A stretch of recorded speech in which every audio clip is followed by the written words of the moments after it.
Everyone. Really excited today.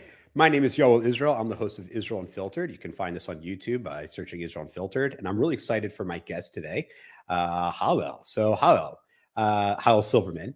Hallel Silverman is a progressive Zionist, which I love because I know a lot of progressive Zionists.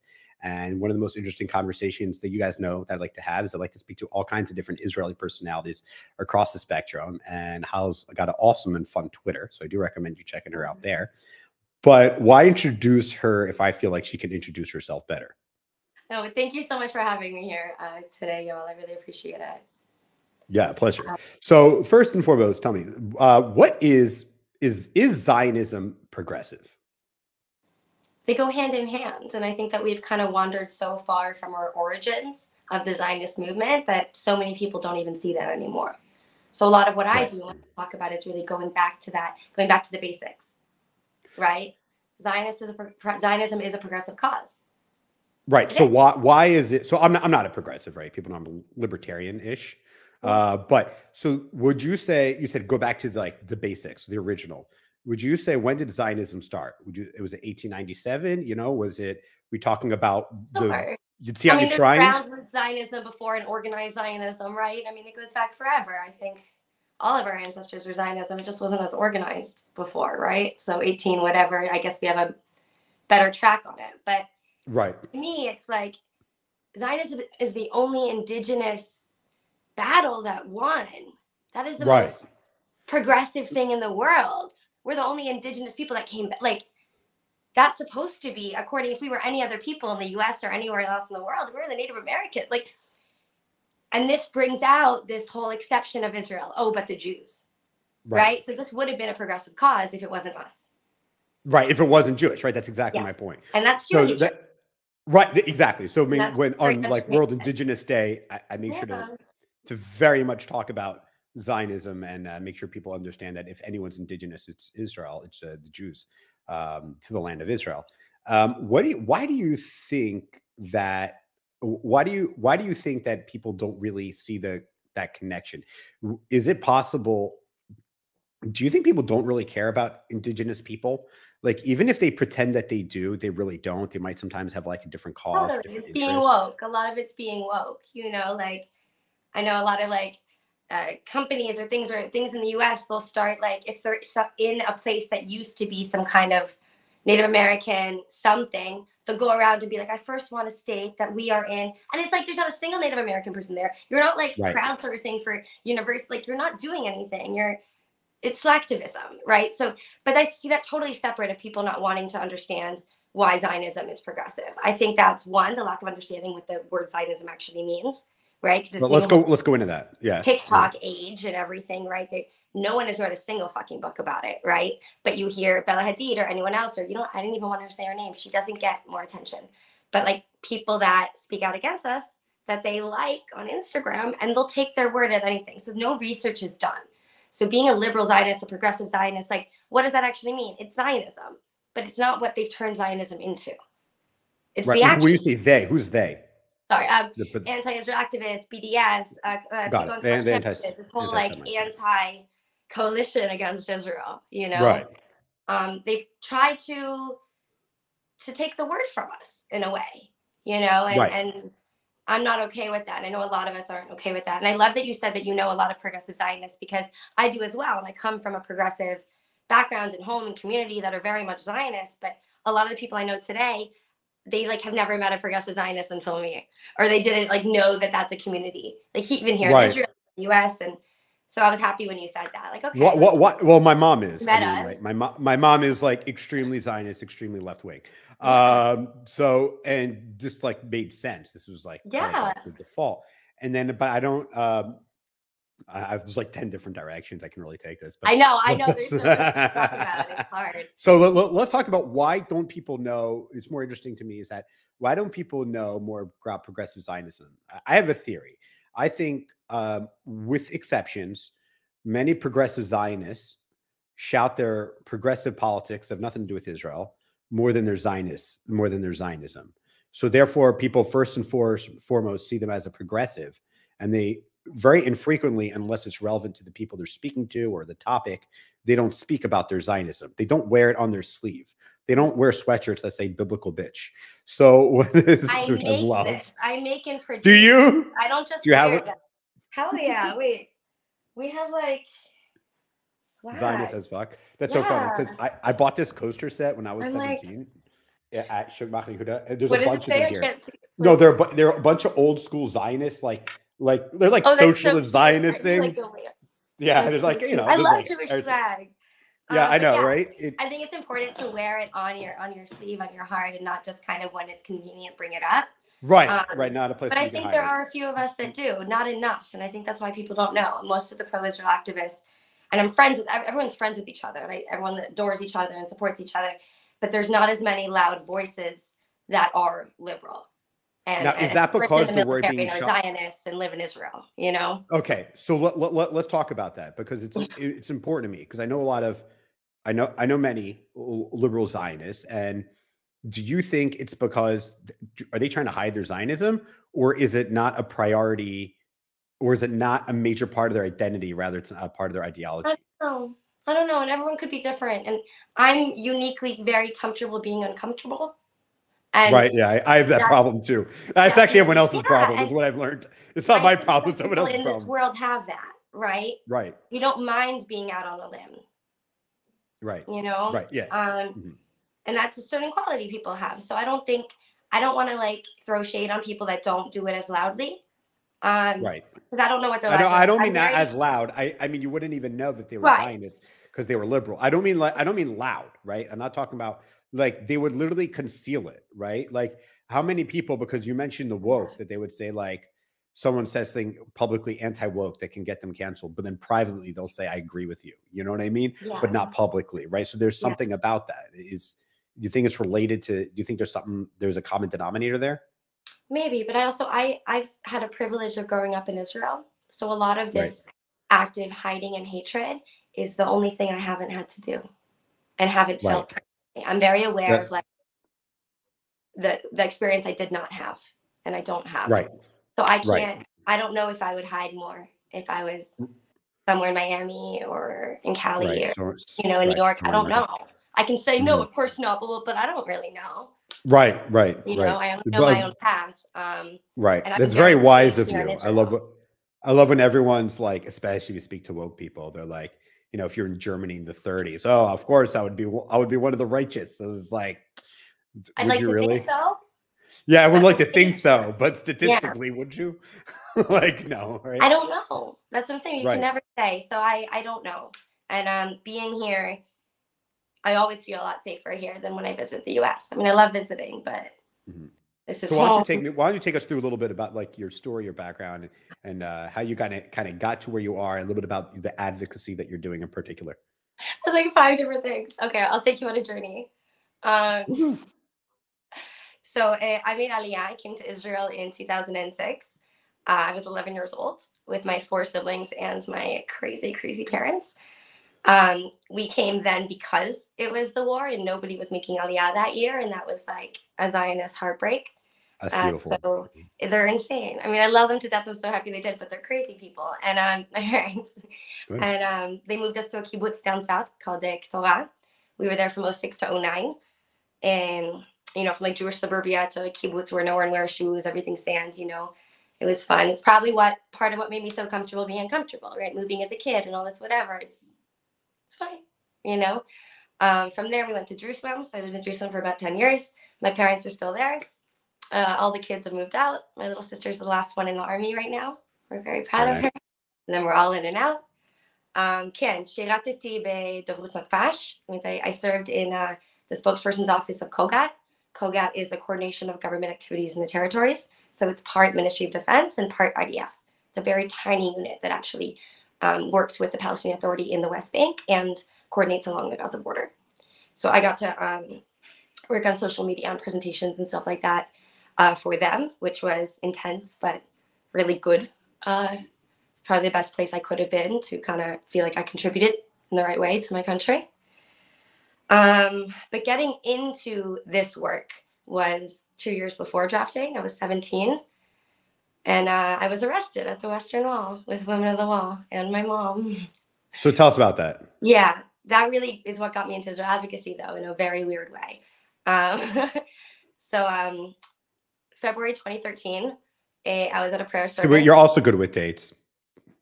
Before we got on, by the state of Israel, this date. I know this date and my birthday. It's the state of Israel arrested me. I remember it.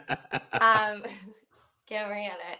But Ken, so we just finished praying, and my mom's a Reform rabbi, and I grew up very much connected to Judaism and God and my own relationship, but in a very progressive manner, right? Like I've always prayed with Rishal ever since my bar mitzvah, Likti Torah, and this is very much the norm of where I come from. And we were arrested on the women's side of the kotel for praying with a prayer shawl.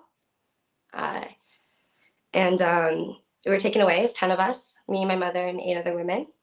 And they took us and arrested us, and fingerprints. I have a mugshot out there. If anyone has any friends in the Israeli police, I have not seen it. My 10-year arrest anniversary is coming up in February. If someone wants to get that for me, it would make. Wait, how about a party? At the kotel. How about a party, right? 10 years later. I don't want a party, though, because you know what? We haven't made any movement since. The kotel deal was a bust. Wait, we're not there yet. Let's talk about it.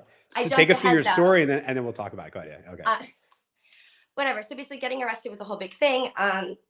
It infuriated American Jewry. It was everywhere. There was a lot of pressure from the U.S. and it kicked me into this online digital world. And what's the first thing I see when I start blowing up on Twitter, start having real conversations and engagements and following? All the Jew hatred, all the baseless Jew hatred.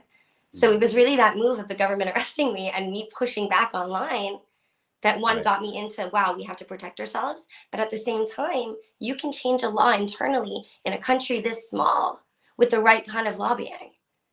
So at a very young age, I'm like, okay, social media, social change, fighting for Israel's soul, let's be better together. It kind of just clicked with that arrest, all of it. So I protest a lot internally towards changing policies to make us better, but I protect us externally, without a stop. So it's that balance that a lot of people don't feel comfortable I think with. a lot of Zionists across the spectrum feel the same way, that they feel like people that are living here, right? Like me especially, I've been arrested only in America so far. Now I want that story. It's not relevant to this. Okay, later. Over wine. But it's like I want to drastically. Economics is I'm most interested in. So I have some really things I'm passionate about, and I will criticize Israel economically, and I will talk about it sometimes bitterly and very optimistically, because I'm actually extremely optimistic. But at the same time, that comes from a place of love, of I want this to be the best place in the world for me and my kids and your kids. And so that's why I'm fighting for that aggressively. And some people might see some things I write and talk about and be like, wow, this guy's really throwing a lot of shade on Israel for someone who calls himself a Zionist. And I'm like, I'm just not willing to sit on my hands. But loving Israel isn't supporting everything she does, right? It's of course, that goes for any country. To make her best self. Right.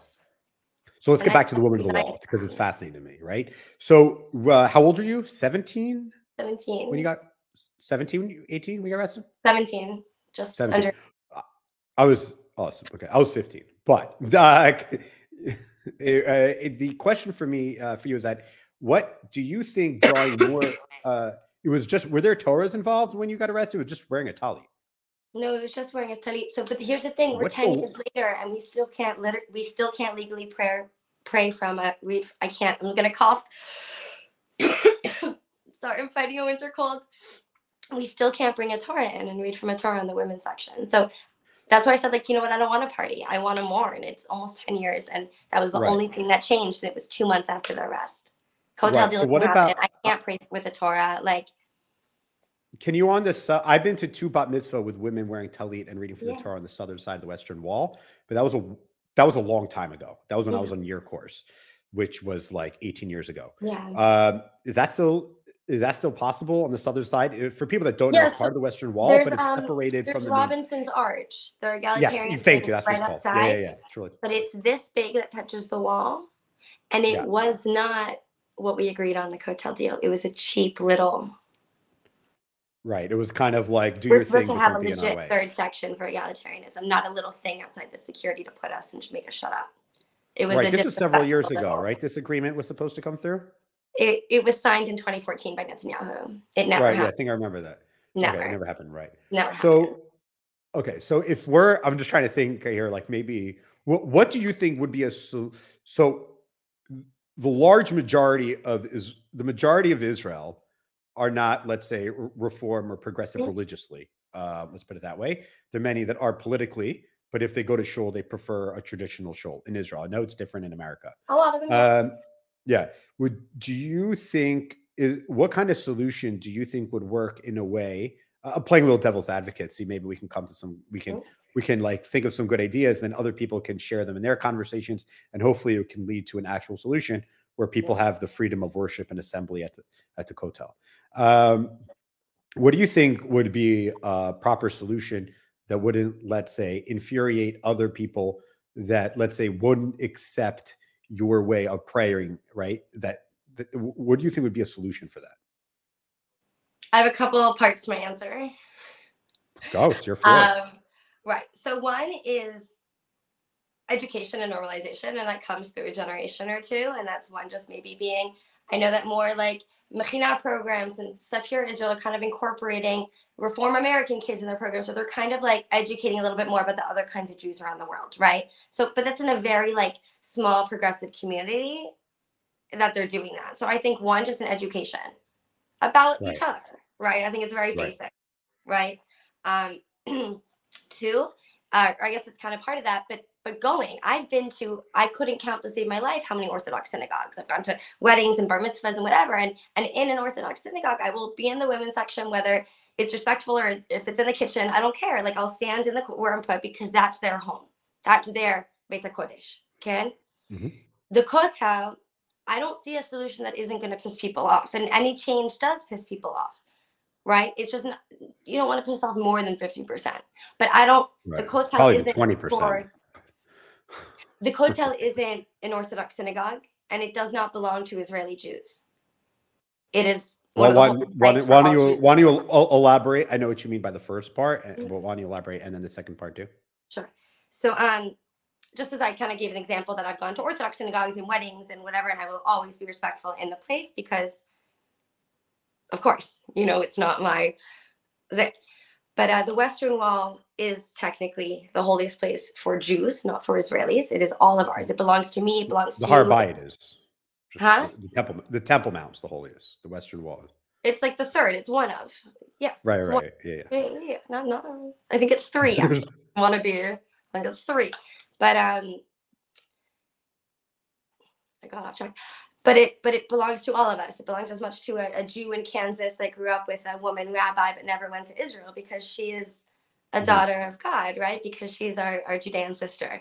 So my problem with the Kotel being treated like an Orthodox synagogue is that the more and more that we kind of give Rabinovich, the ultra-Orthodox rabbi of the Kotel, the power to continue managing and deciding what happens, then the rest of the Jews aren't ever going to. I know a lot of progressives that don't go to the wall because they feel uncomfortable.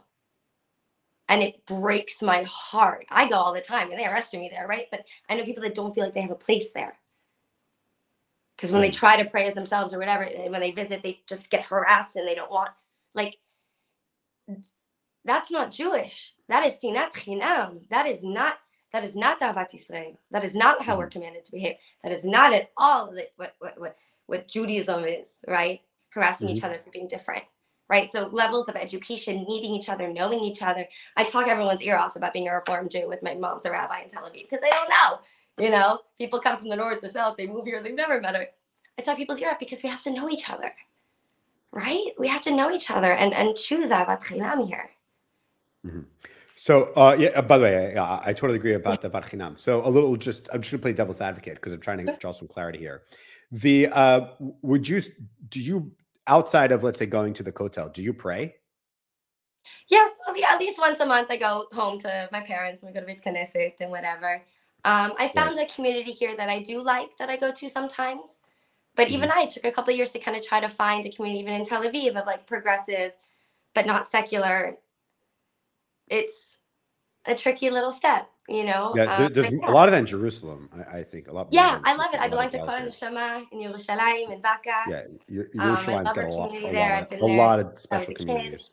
Yeah, if Yeah. anyone's looking for a abnormal, whatever, non-mainstream Jewish community in Israel, you'll find it in Yerushalayim, which makes sense because it's the Beautiful. Because it's all of us. as it should, by the way. All It of should us. be Yerushalayim. It shouldn't be in Tel Aviv. Yerushalayim should be the center of all the So different I've had a kinds harder of time, I Jewish think, streams. kind of here, but I go home for Uh-huh. Shabbat and Chagim. I go home, and of course, and being like a progressive Jew, people are like, "Do you eat bacon and like work on Shabbos?" And it's like I've never broken kashrut. Like Mhm. I fast, you know, I do my Chagim, like Pesach. But I Right. also I'll watch Netflix on Shabbat and roll a joint because it's my day to relax. Because I don't consider making fireworks. I don't consider, so it's very much the values without the XYZ. Mhm. So I asked a couple people That that oppose Women of the Wall what they would have me ask. Just wanted to get their opinion. And one of the questions I was asked is that, or it was more a statement, but I'll try to form it in a question, was that it's coming from a place of more political than religious, and I understand there's an overlap, of course. What are your responses saying, kind of like, they want to, let's say, decentralize um, the control? It's more of a religious thing. They want to you know knock what that down like sounds the like? mainstream. Fear. Yeah, People that are afraid of growth. sure, but what's It's, your? I understand that. I'm not denying that. no, For for legitimate sure. reasons, it's not. But what's your response? What Right. would be your response to those that say it appears that they will say, actually, yes, that for those who don't know, the Kotel's not a shul. It's not a Beit Knesset. It's not. In general, I mean, but it's not, any Jew should be able to go. If you want to make a minyan, not go alone. Totally. But that it comes off as, and I would say the media, I would say probably maybe more the secular media than the religious media, plays it off a little more as that it's political. What are your thoughts on that? I totally see that and understand that. And as someone who's involved in the organization, understands the grassroots of it from the 80s, they didn't get PR till 10 years ago. And you know what? Nothing happened till 10 years ago. They were there, these women. My mom was there in the very beginning in the 80s when she was in rabbinical school at HUC with them. And they were praying quietly in their corner in the back, and nothing happened for 20 years. That's my answer. And then you come in and you make noise and you get the PR, and oh my God, we're not getting arrested anymore for wearing a mask. So do you think your biggest enemies are media? Is Sorry, what? I'm interrupting. No, it's okay. No, it's not. I really want to hear where you're going. I just hadn't. No, but there's an overlap. There's a connection. I understand that people can see it that way as well. And people also don't, you're not going to Google into the wall and go to the Wikipedia and see that it's been around for 30 years, you know, or 35 years, and that they started getting media attention 10 years ago. And that's when things shifted. Like, these women have been doing this for decades quietly, without putting international pressure, without just praying, you know, together in there, and nothing happened. So I can see why people would see it that way. And optics are everything online, right? And that's fine. Unfortunately, yes. We're both marketers and media people, so we get this. I know these women. I know the origins of it from the 80s, and That's not how it started. That's not what it's supposed to be. That's not what it is. It comes off that way, but it's the only way it made any change. So, do you think the media is disserving you by the way that they cover it, or even the fact that they do? Because because I'll tell you why. Network. It depends on the channel. Sure, it depends. Well, of course, I'm speaking on average, but Jenna, because they're all clickbaity, and we talked a little bit about clickbaiting before we got on, and it's important. We all want attention, and that's how we make money. And the media needs it more than anything. But I feel that even if, let's say, they support your position, they'll put it in a way that, like, it's a thumb in the eye to other Jews. They'll play it that way, that it's like a revolt, or it's that I'll give you an example. And how do they portray any other issue? Do you take anything else? No, but I want people to take these articles with as much grains of salt as they do any other issue. 100%. I'm the one. I mean? Because it's the press, right? 100%. Yes, the media is the worst, and that's what I'm getting at. What I've learned from the media is destroying every segment of Jewish society. I've learned in America and here, and so, like, I'll give you an example, right? If I were to see, let's say, in any press about the Women of the Wall, why won't I see a picture of them just quietly praying at the Kotel? right? The positive, the Because the beautiful, the press isn't goals. taking pictures of that because that doesn't sell. They'll take pictures when someone That's throws exactly my water point. at someone, when someone starts yelling at someone. Right. And then like, look I've at, and been they'll say, thrown look at at what me. they're I've in. been verbally and physically assaulted at the hotel. Right. I've been chairs, dirty diapers, cups of water, men standing up on the mechitza on chairs so that they can see me, so they can be annoyed also. Right. This is not. Right. This is not that fast. This is not how we treat each other. And I would never walk into an Orthodox synagogue and make a scene. No, I understand that. You know, My so it's my like, question is, I think we have so, and I have a suggestion for a solution, which I want to bring up in a minute. sure. But I think like the issue is that like authentically, if these relationships can be made at the hotel, which I think you want to do, that will gradually make people understand that you're there to pray and not cause a problem, and you just want to connect to Torah and Judaism. But the media wants to obviously stir things up. They want to say that, and that's fucked, and it does not help. But at the same time, nothing happened before the media was involved. So I don't know. Right. Overall. Right. So you know what it kind of reminds me of? All this fear porn the media did, and then people regurgitated with no reason that when, if they move the American embassy to Jerusalem, there's going to be riots and and these. I mean, there were riots. Shit out of people. Jerusalem's our capital. Yeah, but it was like they're riots because it's Wednesday. But they added fear. They claimed the fear. What they said. Yeah, I mean, there were more riot. Yeah. It seems the fear. What the media does. Yeah. And so I speak to people and they're like, oh, the embassy should totally be there. But there'll be riots, or what will the goyim think? Or it's like, what will the goyim think? Like, you would be surprised. You speak to people. No, I don't get into it now. It's American wait, I had something for my solution that I forgot. Can I? Yeah, please share. Is that okay? Because education, whatever. And I also, like, my mom and I have talked about this a lot. Rabbi Susan Silverman, total badass, follow her on Twitter. And say that with a little more like yeah. I've been their unofficial PR person since I was like 16, 15. I've just been like helping them online, so it's just like a habit. I'll be like, follow them. No, but we do believe in there being like a rabbanut. I think there's a big assumption that progressive Jews and Reform Jews want like a total separation, and that's absolutely incorrect. Right? No one's trying to fuck with this being a Jewish state or having a rabbinical council. Do I want to completely replace the rabbanut? Yes. But do I want it to exist? Yes. It needs to reflect us properly. 1 or 2 members from each sect of Judaism. So together, let's get to that. So you in think a couple generations, we're all normalized to each other, and we can love each other. So I think there's I'll speak to, and then I want to talk about then I want to talk about the Temple Mount. Actually, I'm curious to get your opinion there. But that we're siloed. That I see people that will say, let's say that live in Tel Aviv where you live, like, oh, I will, I'll never go to Gush Etzion. I'll never meet with like religious settlers.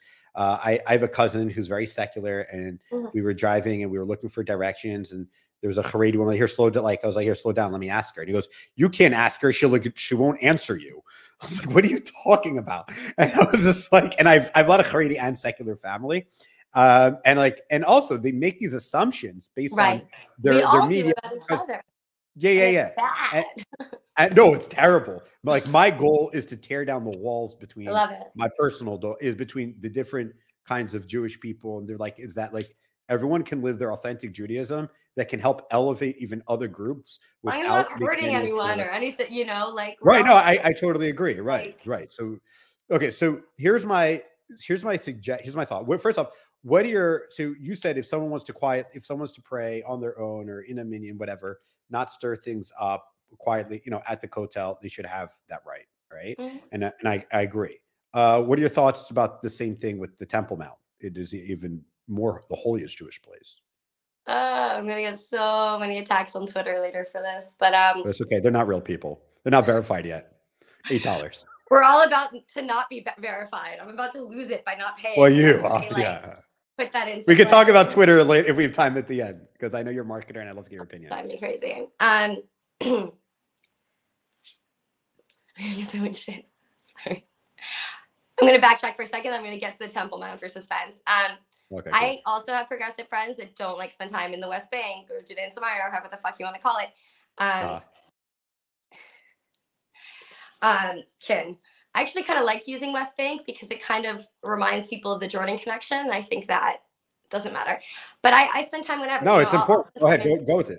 Explain. No, What do no, you no, mean by that? there's a focus. I'll That's the spend West time Bank. in Shiloh, in like deep West, whatever, settlements here, wineries there. Like I go, I travel, I experience, and I'll also spend time in Kalkilia and Rawabi, because it's really important to know everyone and see everyone and talk to everyone. I think not going to certain places, unless you don't feel safe or you don't want to, whatever, but if it's for political, how does that help anyone if we don't communicate, if we don't see each other?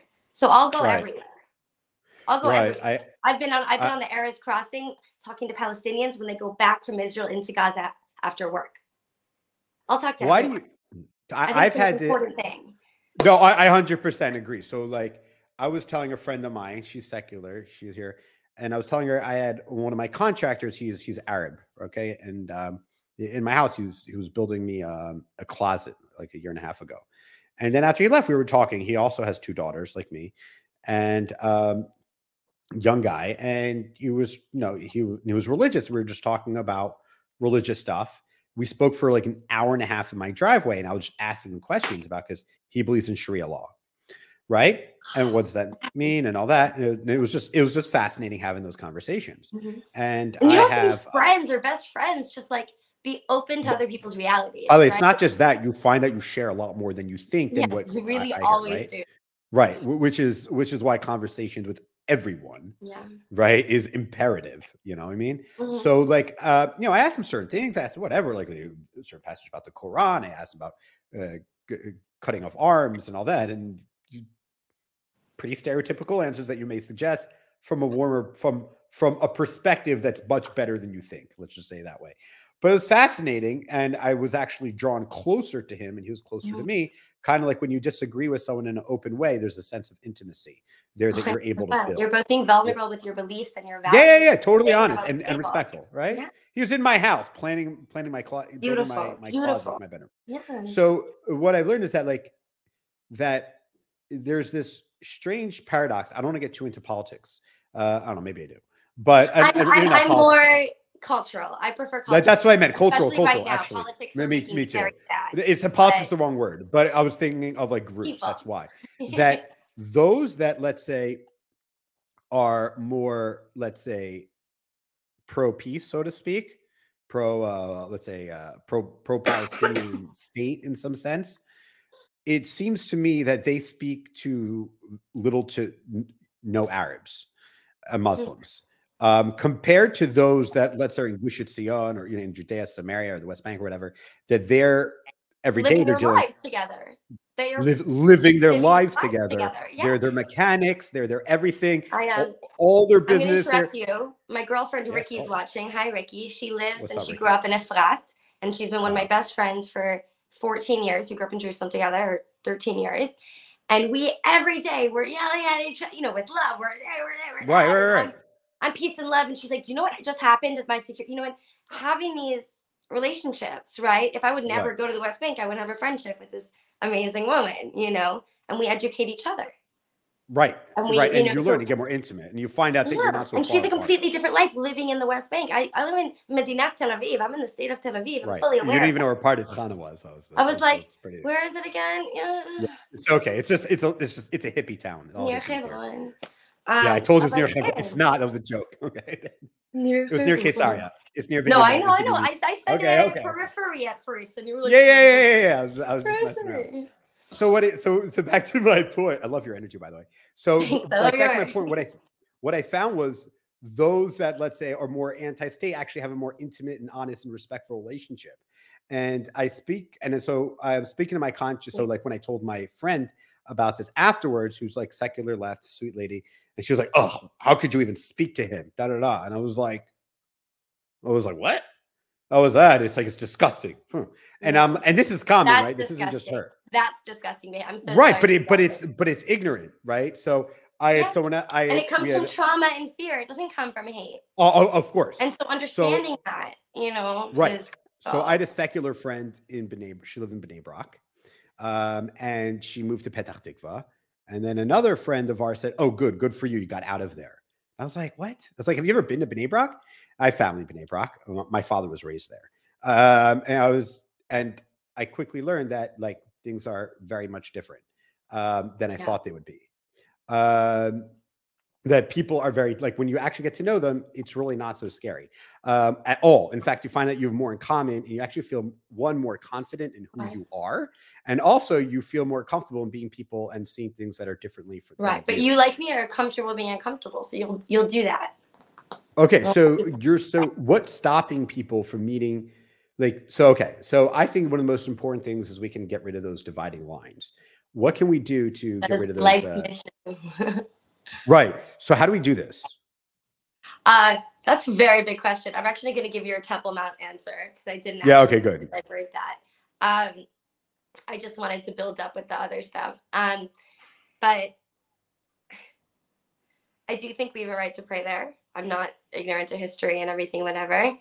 But I also don't really think it needs to be what we're pushing for right now. I don't think long-term. What do you mean? We, and who's pushing for? What do you mean? I think that people are advocating for Jewish, and that's really awesome. I just kind of think that will come a little later. I don't know. I just don't know what fighting for our right to pray there right now, with all the violence and everything, will do long-term. If that's the right time to be. What if someone gave the same argument about you praying at the Kotel? That, like, why is this really worth it now? We have a small southern part. Let's maybe expand it or do a little bit more. I understand your argument. And I know. I want to clarify that I pray at the ignorance. Temple Mount. Most people I can't wait till I can do that. I have never gone. I can't wait to be able to. I just think that with all the violence, and look, I'm also not an expert on it, but it's scary, and I don't know if right now is the time to tackle that specific thing. I could be wrong. A lot of people are doing it. Great people. Do you think it's do you support people that go up to the Temple Mount and they feel, hey, this is where I want to pray, and I don't want to feel that the state of Israel or the Islamic Waqf? I think they're putting themselves in risk of violence right now, and that we need some. But do you not? But you put yourself at risk of violence and of arrest if other people choose to take that risk so they can have their human rights. And I see them very differently. I'll explain it to you. Listen, I'm all for praying the Temple Mount. I really am. I just don't. Things are scary right now. When I said I face a lot of fears, I just don't know if it's the right time. But I understand what you're saying with the Zeh. But right now, we don't control the Temple Mount, right? It's very different than the Western Wall. Rabbi Rabinovich, like the second or third Rabbi Rabinovich's, we have the Heritage Fund runs the Western Wall. It's a very different security and country dynamic, or authority, not country, but authority dynamic. And that's the difference here to me. So you support it, but you say the problem is, I want to understand you correctly. You support prayer on the Temple Mount, but you say because for reasons that I disagree with. Coordinated, organized, but I don't say not instead of the Muslims. Coordinated. No. Divided. Of course. I know, but it's good to say that. I don't think you think that, but it's good to say that for all those watching, right? Right. Actually, for both of us, we should both be able to pray there. I 100% agree. I just think we're so unfocused on peace, and that's very much our leader's fault. And that this is one of those things that can be negotiated and we're just focusing on all these different and fighting and all these. We're not at the negotiation table for peace, and I don't see this being resolved until we are. And maybe that's uncharacteristically pessimistic of me, and I hope I'm wrong. Maybe David Friedman, the ambassador to Israel, who moved the embassy to Jerusalem, and who's involved with Abraham Accords, he said the Abraham Accords didn't happen despite the recognition of Jerusalem as the capital, but because of like there is kind of like we're saying, hey, this is happening. We're not going away. Let's talk. Let's recognize, as opposed to try to control from afar. Like this, you know what I mean? What are your thoughts on that statement of his? I'm asking because I have a follow-up question, obviously. Okay. Yeah, maybe there's something to it. I mean, it's all really together against Iran, right? But okay. I mean, sure, there are other things in play, but I mean, we're just building teams here, right? Like, and I mean, partly, but no, because I'll tell you why I disagree. It's not just against Iran. I wear kippah. I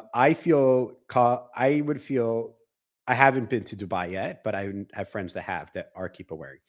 It is safer to wear a kippah in the UAE that didn't even recognize our damn existence 2 years ago than it is in Western Europe and London and even some parts of America.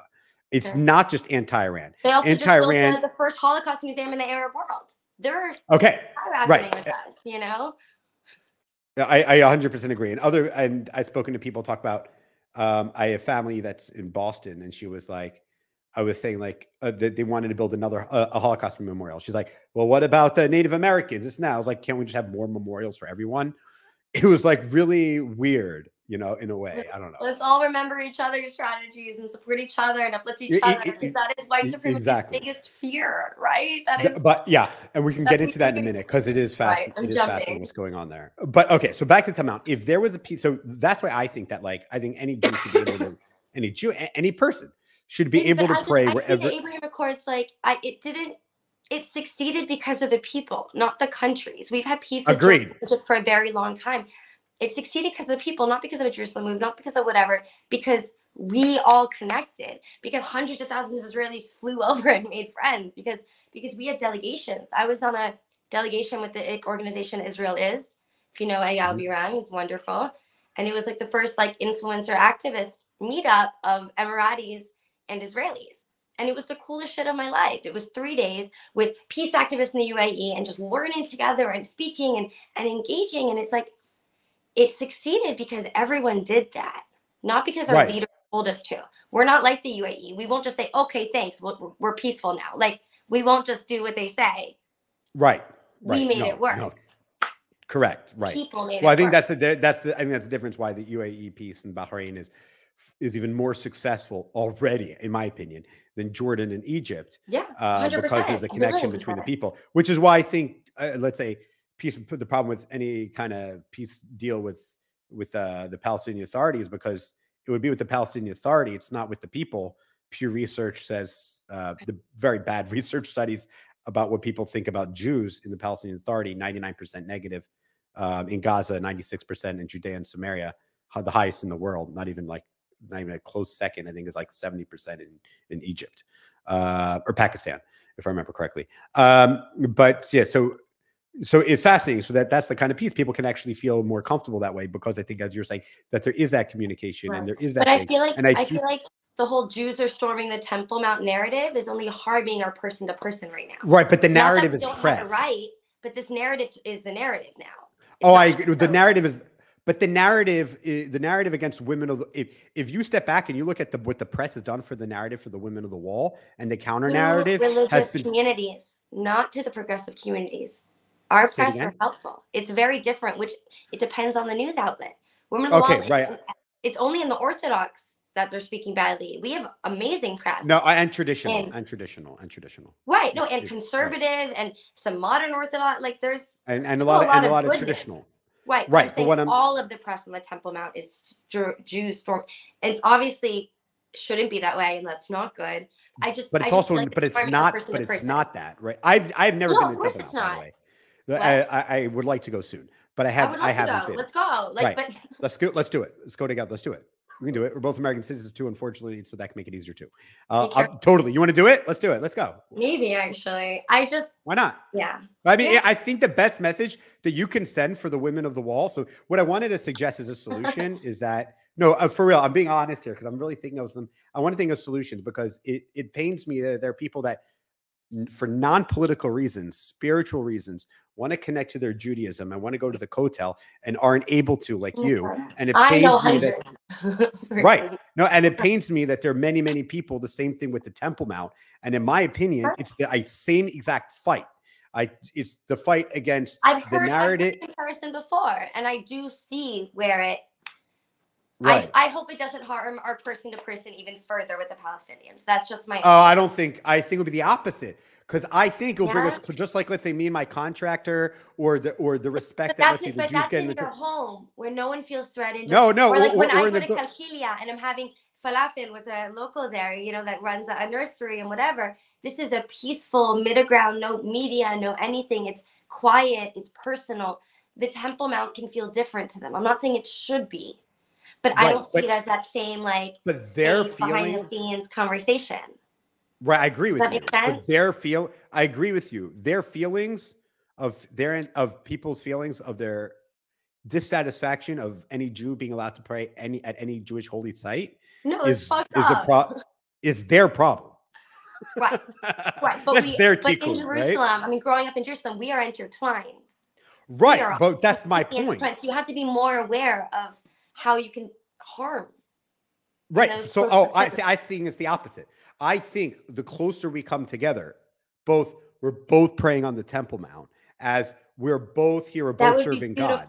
If we could pray next to each other, but like why?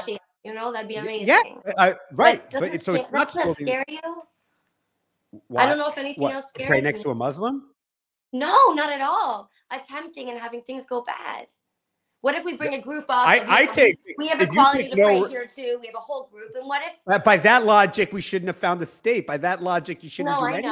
I know. I mean, by that logic, you take all of the miracles of Zionism and Jewish history is full of fear and things. And it is. And look, the moving to Jerusalem Embassy, the peace deals, everything that's happening, the relationships we're having in business, in my home, working with people, which why I'm very big on economics, because I think when people come together of all walks of Judaism, of all the people of Israel come together, that's when the best things happen.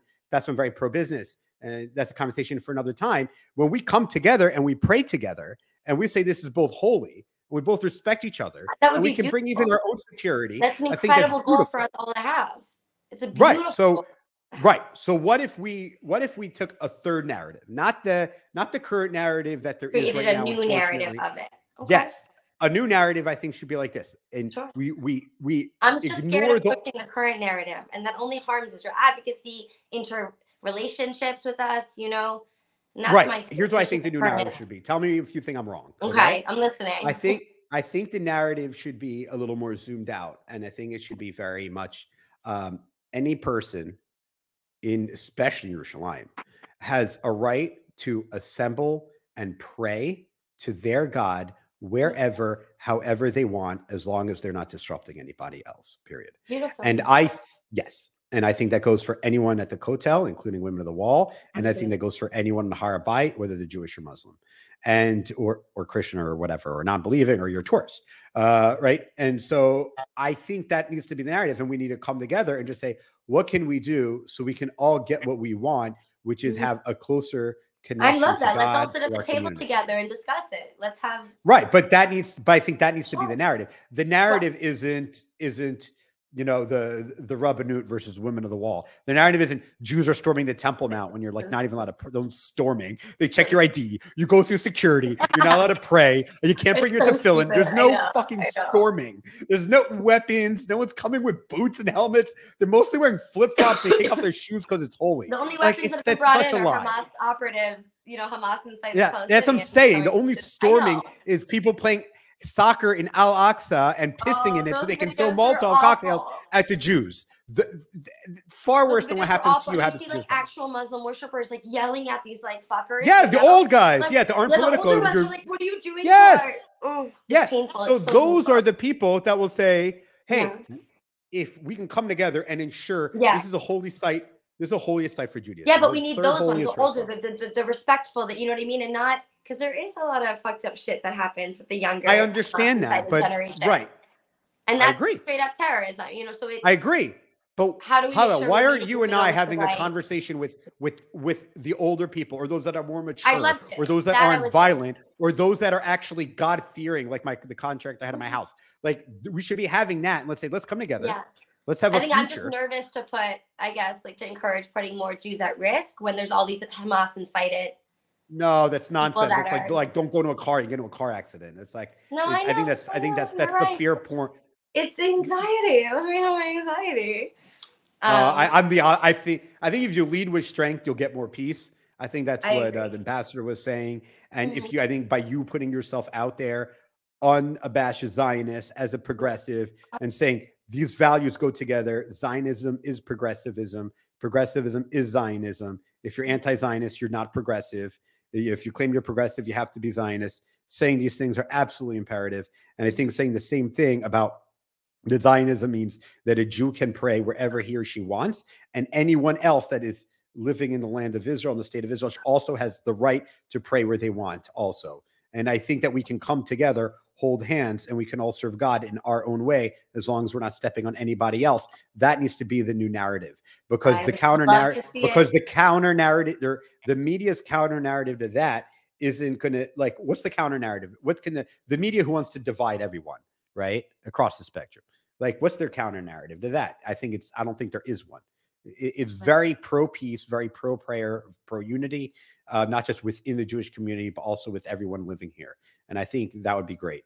If you could, let's say there was on of legislation is the way to do it, that let's say you can get any Jew can pray however they want at the Kotel, and any Jew can pray, let's say, on a separated side that is secure, no weapons, right? Like now on the Temple Mount.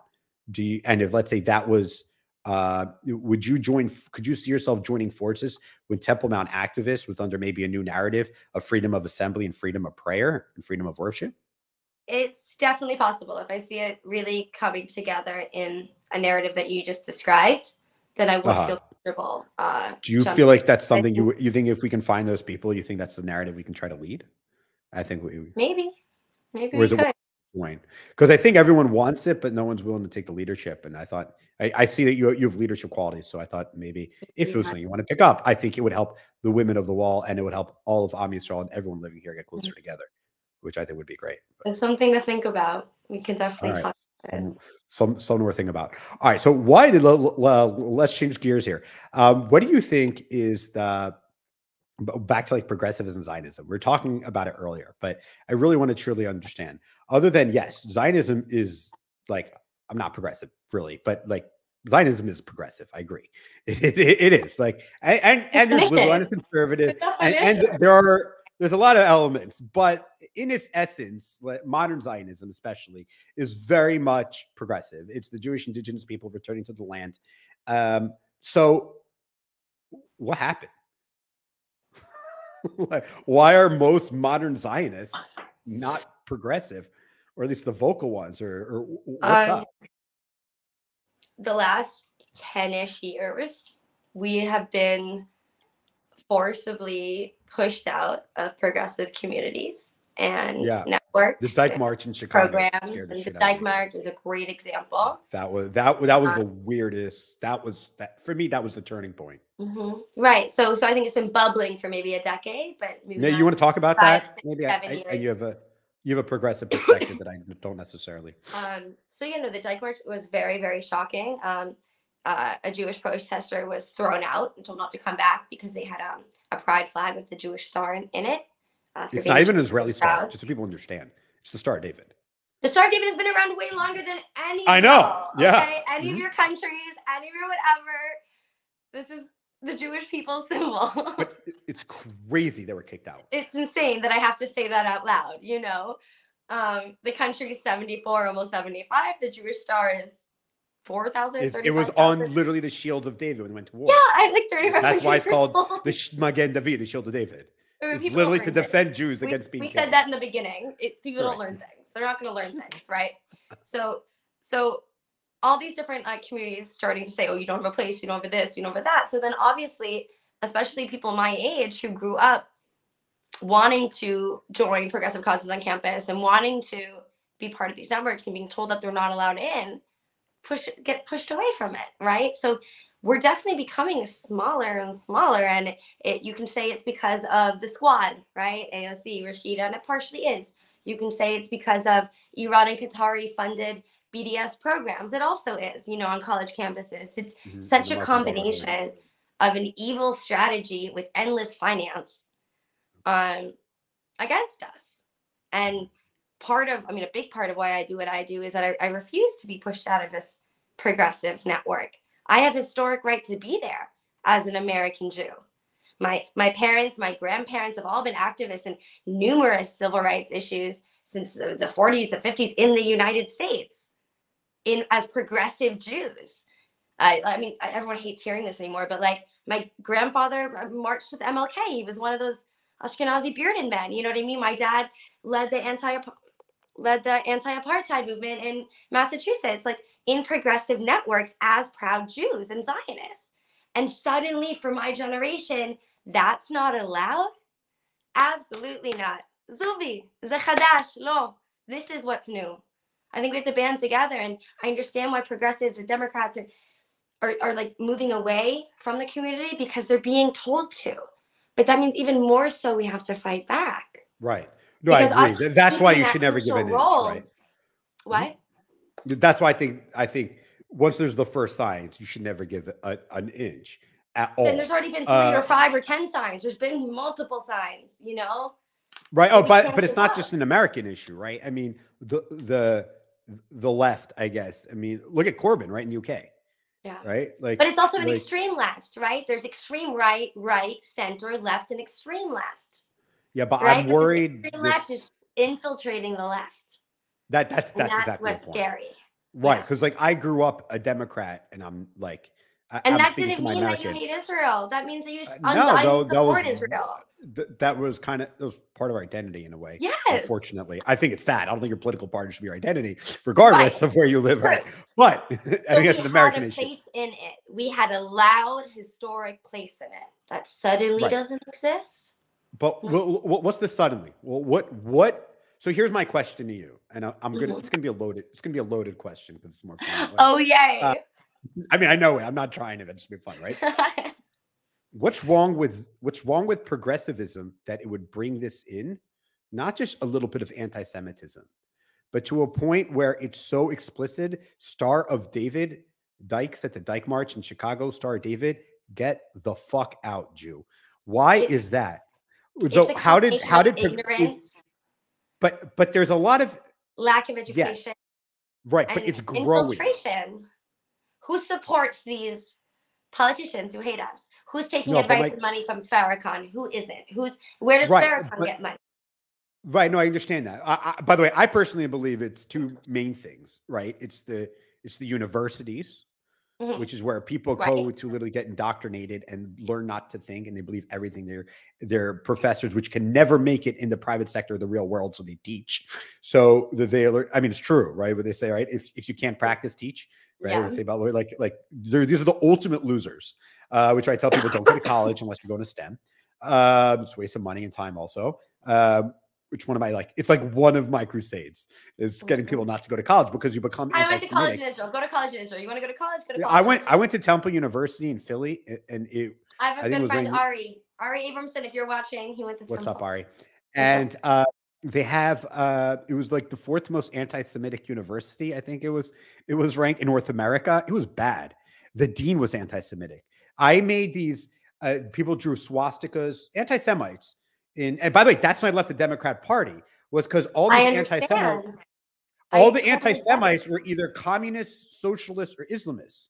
And it was me at the bell tower giving out these flyers about look at how diverse Israel is and how progressive that. And they would take these flyers that would yell, "This is not what we," because I would counter protest. It would just be me chain smoking cigarettes, right? Like by myself. No, and I like a couple of friends that got too intimidated.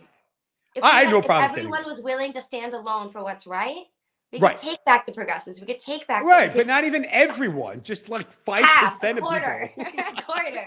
It just speak the fuck up. Of the Jews. Right? And they're like, this is not what we stand for. This is because I was counter protesting. It was just me counter protesting. And so I don't remember. This is old school for the younger people. Facebook used to have these thing called stickers where you can make your own stickers. So Temple University had this, you can look it up, this massive marketing campaign. It was pretty successful. So they would take the T, which is the logo of Temple, like a special T with the cherry and white colors.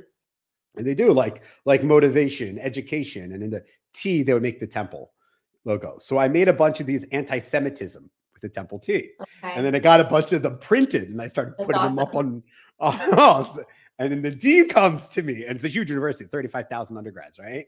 And has the whole conversation. She's like, so what's with these stickers? I was like, oh yeah, what about them? And he's like, you're not helping Temple. I was like, I'm helping. Who said I did that? I was like, where he I don't know, because I didn't tell him. I didn't even know who the fuck you were. I didn't. Yeah. Right, whatever. I mean, I'm not going to deny it. I was like, what? And it was just it was fascinating to me. And it was fascinating to me how his obsession was if I would have put up any other group comparing about the hatred about homophobia, anything, no. but Temple justified it. Temple allowed anti-Semitism. This was 2005 to 2008, just to get an idea what years on campus. They didn't care. There was a lot of anti-Semitism on campus, and then we had a hearing, a town hall about it at Hillel. And at the beginning, not to mention, there were Islamists and leftists yelling and protesting anti-Semitic stuff. One person who wrote for the Temple News, right, stood up and was like, "This shouldn't be at Hillel. This is a Jewish place, and it's not a fair playground." And I was like, this is exactly our problem. The media at Temple and the dean are anti-Semitic. We're talking 18 years ago, 17 years, right? And I was just like, wow. And I never voted, never got into I know what politics was, and that's when I left the Democrat Party, because I was like, you all want to kill me. It's so hard. I was like, what? I was like, what? I didn't even know Republican. I never met one till college, by the way. That because the college Republicans put on like an Israel thing and like in some other countries, like and that welcomes you in. That was the first time I met a Republican, and I was like, aren't you a Nazi? But those are the far right Republicans that matches the far left, and they're all best friends. Right. It's a horseshoe or whatever. It's a circle. Right? It's a horseshoe. Yeah, it's a whatever. Right, yeah. Well, it's actually fascinating. It's fucked up. It's really fucked up. Really so fucked up. Like, look, this isn't new, right? And this isn't just, let's say, 20 years old. Like, I started to notice this as a senior in high school and public school, and then in undergrad. I mean, what is it about the left or the far left that they're not just quietly anti-Semitic, but they're verbally and openly anti-Semitic? And then I want your answer for that. And then I kind of want to understand that, like, and then we'll talk about anti-Semitism and Zionism on left versus the right, because given the things with Kanye lately and the response to it, I've had some, my positions have changed, but we'll get to that next. Yeah. I forgot the first one when you followed with the second two. See what you did to me? Let's go with the second then first.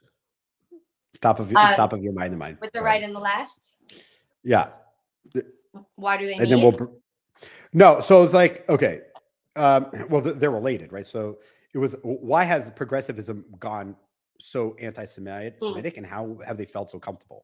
And if Zionists felt and Jews felt so comfortable within, let's say, progressive values throughout the West, what that means we've always been quiet. I feel that progressive Zionists said, I'm progressive first.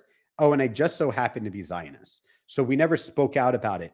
We never brought the Zionism to the progressive, but Zionism to the progressive was music. Being attacked in my parents' generation and my grandparents' generation.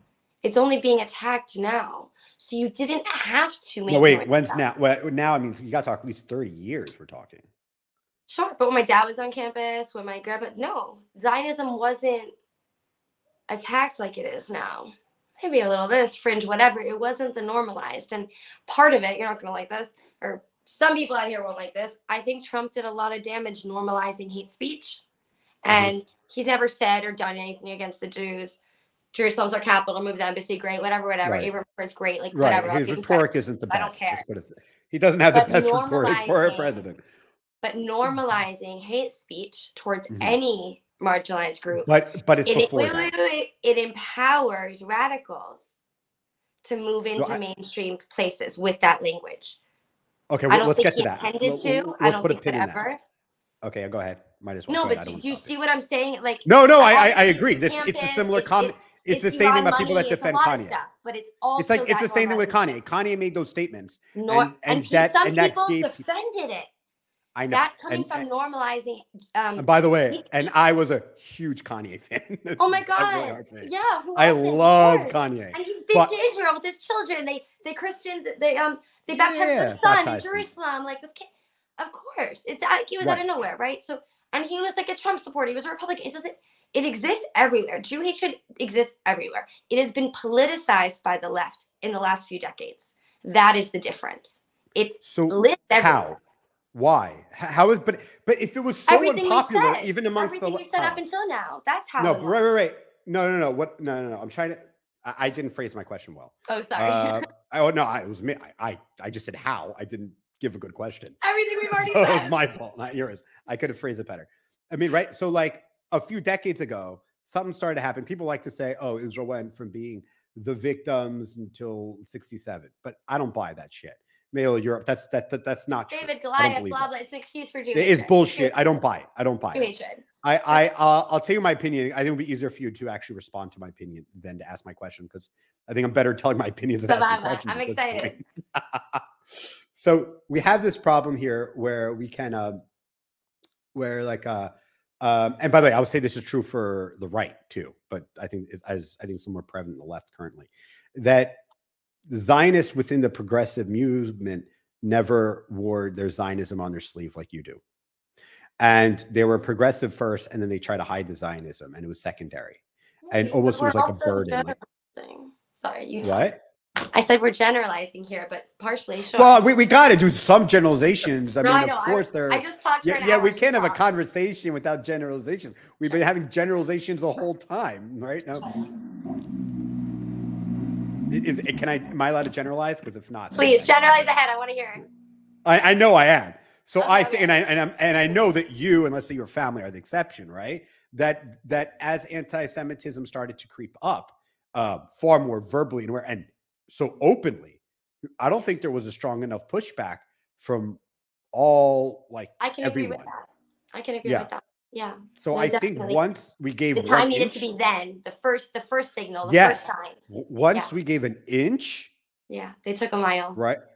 Once we give an inch, that was it. We're saying saying is we don't have justice on our side because we're not willing to stand for it. We've lost our justice, and therefore our cause is unjust because we're letting you say this. Not everyone has it in them to do the fight, and I don't want everyone to feel like I know that because I've had people with me on campus with these pro-Israel groups. More people should have pushed back.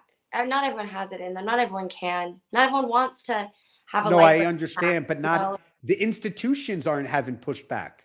Yes, agreed. I mean, the institute that were there to fight anti-Semitism doesn't push back. I mean, the ADL does a fantastic job of fighting the anti-Semitic right in America. And they give us great statistics to use. Thank you. You know, lovely, beautiful. But there's a lot of anti-Semitism on the left that they're like, let's stay quiet. Right. Right? So we pushed back more to Kanye than we ever did. Right. And Kanye is 2022. I mean, we're having problems for decades now. I talked about on campus from me 18 years ago. No, we did not decide to nip this in the bud. Right. So where's the ADL, right? The ADL is doing a fantastic job fighting anti-Semitism on the right and online, which I would say skews right. But where were you for decades? All our institutions. I mean, I'll give you an example that's not Jewish related, it's more Israel related. AIPAC. When it came to Iran and talking about genocide, and they were worried about isolating some of the further left Democrats because they wanted to try to show that they're bipartisan. But thank you. I was going to say bipolar. I was about Kanye. Bipartisan. I should have let you do that. I know. It almost rolled off my tongue. Because they're trying to be bipolar, which the cars. Thanks for doing it anyway. Yeah. It was more for me. Now I'll listen to the recording. So, but like they didn't push back. Like, these congressmen, they're like, the ones that are supporting Iran are 85% Democrats. But we want to show that we bring people from the left and the right together. It's like, where are you standing? We're talking about the genocide of the Jews, saying we're going to get nuclear weapons to wipe you off the face of the earth and to kill you and I and every Jew here, no matter what their politics is. And they didn't stand up. I understand if the people don't, but we created these institutions. We can at least that we can use and almost hide behind like, AIPAC said, ADL said. So it doesn't have not to hide behind them, be powered by them. Yes, exactly right. That they can be our leaders. And then they did, Andre. Thank you. I got you. What do we? Right. I love you. That's how I'm feeling. I'm like, I feel like our institutions have failed us. Right. And why wasn't there the pushback in the Dyke March? Like there was on Kanye as an example. The amount of attention and effort that went in from Jewish orgs or any institution, non-Jewish or whatever, Kanye versus everything else we've been through. Right. The Dyke March, being pushed out of the progressive, so many incidents like this. I know. People this is the first this isn't, and this is one person's opinion. This isn't an institution like the Dyke March. And listen, it's very dangerous. They are both very dangerous. Kanye has more followers online than there are Jews in the fucking world. But he doesn't have followers. He has very big fans. Followers is shallow. That's what's worrying. Because even I was a huge fan, right? Right. No, I think he's more, but he has millions. He has more millions of followers than Jews in the world, right? So obviously it's very dangerous and it needs our attention. But why do we have to choose what needs that much attention? Everything needs that much attention. No, I agree. I'm wondering if it's because he started supporting Trump that they went after him. I don't know. Is that that was so long ago, though. He's been supporting Trump for but it's not even right. True. But he's been supporting Trump for so many years. That's not new. Right. At all. But I mean, but they put Ilhan Omar on the cover of like Vogue or whatever. Like, wait, where's the outrage? I have to remind myself to not on the Rolling Stones. Like, you know what I mean? Where's the outrage? They don't know. There is such an ignorance. No, they know. They don't know their ties to fact. No. The people don't know. Oh, but the Rolling Stones put on the cover and glorified the Boston bomber. Talked about how handsome. Remember that? And where was the outrage? That at all. Dude, yeah, on the Rolling Stones. I remember the mayor of Boston writing this disgusting letter against them. To his credit, I mean, disgusting in a good way, like a very critical. Like, you know, and it was like, but like, just like I think the institutions that are fighting against the Jews are far stronger and forget they're stronger and they're bigger and there's more of them. They have more will. They get up every day trying to tear you and I down and tear you and I apart. People that have different opinions and all of Am Yisrael apart. If we're separated, those, let's say, we lose. We can only defeat Jew hatred with unity. Exactly. Which is why I hate the secular Tel Aviv. People in Tel Aviv, people in the Shtachim or the Haredim. I despise it. It disgusts me. And I'm like, you're part of the problem. Like, just leave. But like, we haven't done anything. And I think and I'll finish up here on the topic of my criticism of the progressive movement is that they're just not loud enough. I have criticism too, and I'm progressive. No, as you should, because you are a progressive and you're solution oriented. Yeah, right, because you're solution oriented. You're not like most. So right. So what do we like? Is there a way to reverse the anti-Semitism within the progressive movement? Because you have a member Congress who says Israel and the Jews is all about the Benjamins. Tweets that, doesn't even delete it, will never apologize, and then they wanted to still huge. They could tweet that and not be canceled.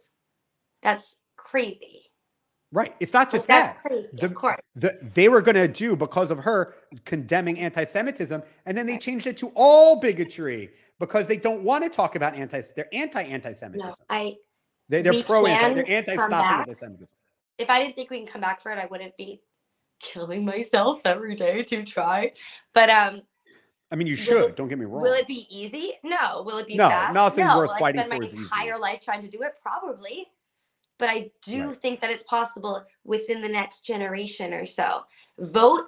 If you're a Democrat, vote pro-Israel Democrats, guys. You know why? Because Israel's a progressive cause, right? Like, we have to reshift, and that's what I think we need to change the narrative. It's a narrative. That's what it is. It's control. It's taking back control of the narrative, and it's going to take all of us. But yeah, and I think it's crucial to all of us. All of us. I'm just saying, all of us. I'm just saying, like, I'm not a progressive, right? Not a Democrat. No, like, if I criticize them, in the progressive movement, every Democrat, everyone, you have to care about your representative stance on Israel. You have to. So I don't think. Right, but they don't. Yeah, but they won't. But that comes with education and years of, people. Vote Richie Torres. Richie Torres for president, guys. I'm there for it. Like, there are liberal Democrats that are for Israel, and 100%. Right, like we have Alma Hernandez, we have Richie. They exist, and we need to empower them and encourage more Hernandez people like that. From Jersey. I love her. I agree with you, but we have one problem. People. And I think this was why we never challenged the anti-Semitism from the left, let's say when it started when it became more prevalent a few decades ago, is that people will wear I'm a dyke first, I'm pro-abortion first, I'm all these things first, and I'm Zionist last. So I will sacrifice or quiet, or you know what? That's a personal thing. That's not a political thing. That's personal. My connection as a Jew for the Jewish homeland isn't. And I think until we prioritize it, we're not going to get anything from it. What do you think? I think there's a lot of merit to that. Okay. Yeah, and I hope we can do more, but well, let's see what happens. Like how I scooted closer and got all like. Right? I know we got all, and now we're just like, yo, Hallel, where's your Shabbos joint? Let's roll it out. Oh my God, it's Wednesday. It's Shabbos somewhere. No, it'd be like it's 5 o'clock somewhere, like it's happy hour somewhere. Yeah, okay, all right. Sometimes I worry my like references in my mind don't translate to the rest. No, it's funny. I'm fighting this cold. I'm so sorry for coughing throughout. No one notices. You're talking with your hands covers it up. I thought you were gonna give me the finger. I was just trying to. Yeah, that's better. Okay, so let's. There's just like 2 final things I want to ask. And by the way, if you want to ask me anything, obviously you're welcome to, and push back. Do you think progressivism in Israel isn't that Zionist? Is progressivism in Israel also Zionist? Yeah. Do you? I worry that we're starting to see people that are progressive Israelis that, like those progressives in America, that might be quiet about anti-Semitism, anti-Zionism, indifferent, don't talk about it, and then God forbid, we'll get to a place where there might be similar. We might see similar things. Like we do, let's say, in America. I mean, when there was voting the other day, right? There was a Meretz voter that disgustingly, right, took tefillin and then rubbed it on his genitals or some, right? I didn't even hear that. Well, then you're only reading left-wing news, secular news. I mean, there's a video. By the way, there's a good part of it. There's a good part of the story. There's a good part of the story. It was 2 Chabad shluch. They were shluchim. They're outside a polling station. Asked people if they want to put tefillin. This guy with the Meretz shirt came, and there were the volunteers nearby. Took the tefillin, took it from him, rubbed him on his testicles on video. Later, after, it was disgusting. Right now, this is the problem with the media. They'll only cover discussing one side. What the media also didn't cover, well, it did from what I saw on Twitter, 2 other Meretz people also wearing the same green Meretz shirt came in and put on tefillin and took a picture with the Chabad guy, right? Right after, which is beautiful, right? Of course. Now, unity. Right, exactly. Now, I'm literally trembling. I didn't hear. It's a video. You can see this online. Wiping your ass on God. Search for it. It's not like hidden. I think I saw it on Twitter first, actually. I'll Google it. Maybe I will. I don't know if I want to see it. No, okay. He didn't whip out his genitals over his pants. Right. Right. So the follow-up was that 2 other, right, and then 2 other Meretz voters, men came and put on tefillin and took a picture, and they're like, that's not who we are. Meretz put out a statement saying, "Oh, it could be it's an imposter." That was their first thing. How do we know it was like an imposter from the right? I was like, yeah, because someone from the right is going to take the tefillin and wipe it on his balls. Really right, it's just a fringe guy, like the guy that yelled at you or threw a diaper. Any of the Meretz people, right, the guy that threw a diaper. The people, right? That person's fringe. That is not. That's not people's opinion. No one would ever. Okay. Right. Okay. So here, my fear is that, well, one, what bothers me is the media didn't cover that. More importantly, I would hope then at least maybe the media would cover the first and the second part, the beauty of it. Yeah. I worry that we're going to go down, progressivism here are going to go down a course that if they don't say we're first and foremost, like we are Zionists and we're progressive, as opposed to we're progressive and anything that gets in the way of that will chop down, including part of my Zionist or Jewish identity. I worry that we might be getting that here. And I think because those 2 other Meretz members came and put on tefillin after, we were able to like come closer together through that. That bad act led to a good act, almost like Kanye's tweets. The response to it has led to a lot of good in a way. That I worry that we're like the boiling frog. We're going to like slowly get to a place like over the course of decades where progressivism will slowly shed or hide its Zionism because those that are anti-Jewish or anti-Zionist. I see that being much harder to do within Israel, right? So like America and campus life and all this progressive stuff there is very different than being a progressive here. Like if there are some fringe that, oh my God, did that and does other horrible, that's not the Jewish left, the progressive left. You live here for a reason. I live here for a reason. Other progressive Jews live here. There's going to be a Zionistic connection. Like, I think that'd be much harder for our enemies to accomplish here than in other countries. Because we're all here because we're Judeans, because it's our homeland. We believe in our indigenous right to be here. So it would be harder, I think, to actually make that a mainstream whatever. Now it's going to keep me up at night that could happen in 20 years. So thank you for right. Well, it should, but I would say, because I think you would have, someone on the progressives need to take this. It's your fight. Yeah. Like, we need to watch out for it. We need to watch out for it. But you need to be proactive. Right. We need to watch out for the crazies. You know, right. Exactly. Everyone needs to clean up their own house. You gotta. Right. Yeah.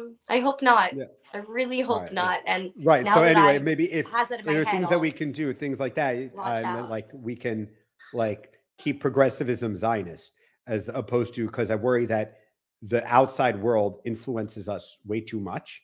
Outside world, I mean outside of Israel, and they see progressive. Oh, I align with these left-wing progressive values that the rest of the world has, X, Y, and Z. Oh, but they're also anti-Zionist. Then some things I should look into that. I want to be accepted amongst, you know, the progressive game, right? And so therefore I want that. And I fear that, and I'm starting to feel and see it.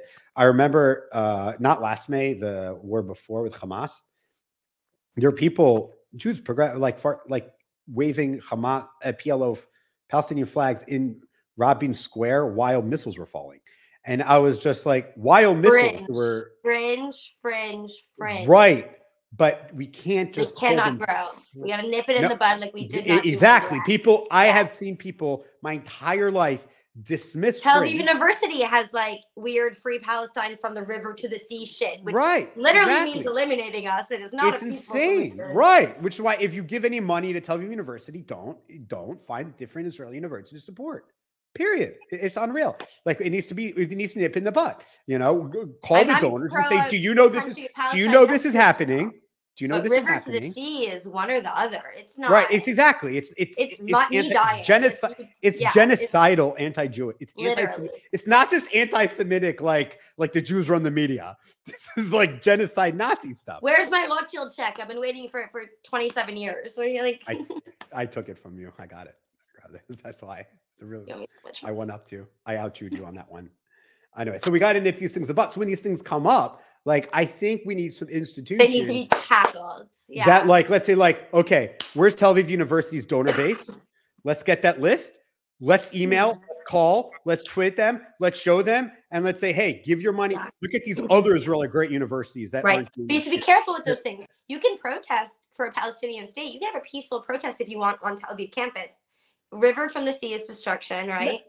You can't. It's genocide. But you have to be obviously. But you have to be careful when you go to universities, institution, that you're not wiping out a right to protest. And I think that's why it still exists. No, right. That's just your messaging. It was like, do you support? Pointing north. Are you donating to Tel Aviv University because you support the genocide of the Jewish people in the land of Israel? That's the same. That's the question. It's not about. There's no question about Palestinians. No, it's not that. When you go about it, you have to be able to be like, okay, right to protest, blah blah. So there has to be like. You don't have to say that, no, because you lose the message. No, I disagree with you, and I know you're. When you speak behind the doors with the dean, like shit like that, you have to, because their argument's gonna be. No, I still disagree. Because I spoke to the dean. Because once you give their language, they just think, oh, we speak the same language, but you don't understand. You're wrong. We don't take the course of justice. We're just saying you stand with genocide. Now I want to try. You stand with genocide. Like, you know that, right? Like, you are the Nazi. Like, you're actually the bad guy. Right. Like, you got to, because they have to defend that. But you can't just say, oh, yeah, the right to protest. Then that's the conversation. I'm saying be ready for that argument, right? Because they're going to hit you with that. So it's like, okay, I believe in a Palestinian state protest, not a river to the sea. No, but you shouldn't even. I don't even think that. Sorry, I got interrupted there. It's cool. It's fine. I hear you. I just think that's the wrong. I think the wrong. Because by the way, anti-genocide, as far as I'm concerned, is a progressive value. So yeah, it is, and I think much stronger than right. But if your value is more, they're allowed to protest, pro-Palestinian state, to say that. No, so then if that's your focus, protest quietly about having a Palestinian state that. Part of I'm not against that, by the way. I just want to be clear. I'm supportive of it. I'm just saying, if we want to nip this in the butt, you brought up Tel Aviv University and the genocide of Jews happening at Tel Aviv University.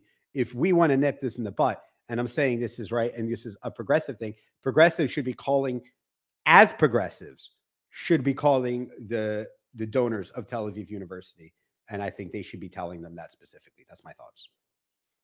I get that. But before we wrap up, Hallel, is there anything else you want to share? I don't know. We covered a lot. I'm impressed.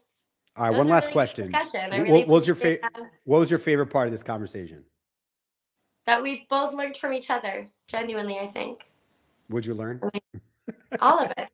Oh, All come of it. on. No. But I'm just being honest. anytime you spend an hour and a half, whatever, anytime speaking to someone else that lives in a different echo chamber as yourself, Right. and you see what unites you beyond just the love of Zionism, right? Right. And I think that's a really beautiful thing. And to the people watching to also see that, people coming from different political spectrum, whatever, and to be able to have a loving, healthy dialogue, that's my favorite part. That's my favorite part too. Hallel, how can people find you? Oh my God. All right. Hallel Silverman on TikTok, just Hallel on Twitter, and Hallel_Ouya on Instagram because I'm making it hard for you. Oh my God.